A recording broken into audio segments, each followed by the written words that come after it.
Primary এবং upper primary TET পরীক্ষার প্রিপারেশনের জন্য কিছু ইংরাজির প্রেফিক্স এবং সাফিক্স থেকে এমসিকিউ প্রশ্ন রয়েছে।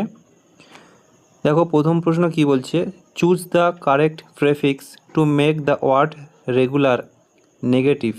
তার মানে রেগুলার ওয়ার্ডটাকে নেগেটিভ সেন্সে বোঝানোর জন্য তার সাথে কোন প্রেফিক্সটা যুক্ত করতে হবে। সঠিক উত্তর হবে ইরেগুলার, তাই আইআর এটা যুক্ত করতে হবে। পরেরটা দেখে নেব, add a suitable prefix to form the opposite of polite. অর্থাৎ পোলাইট শব্দটাকে বিপরীত শব্দ বোঝানোর জন্য এর সাথে কী প্রেফিক্স যুক্ত করতে হবে। সঠিক উত্তর হবে I M ইমপোলাইট।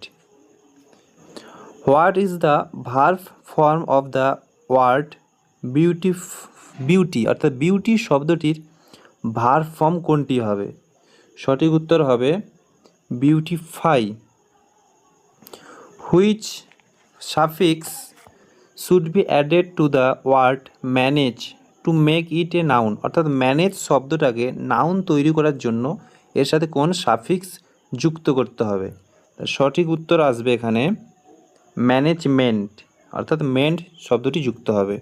Choose the correct spelling when the suffix full is added to the beauty. অর্থাৎ বিউটির সাথে ফুল যদি যুক্ত করা হয় তাহলে সঠিক এখানে স্পেলিং বা বানানটা কোনটা আসবে।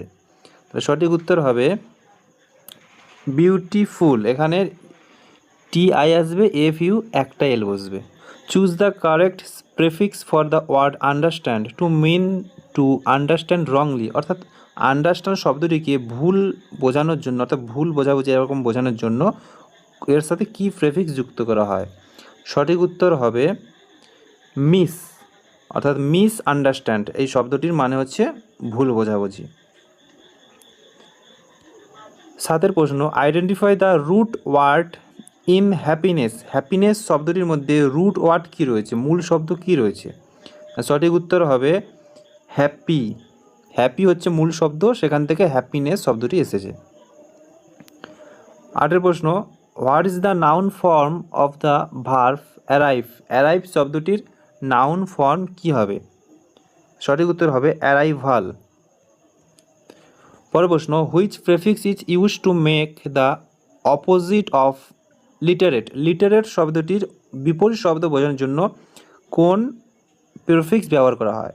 সঠিক উত্তর হবে ইলিটারেট, তাই আইএল এখানে যুক্ত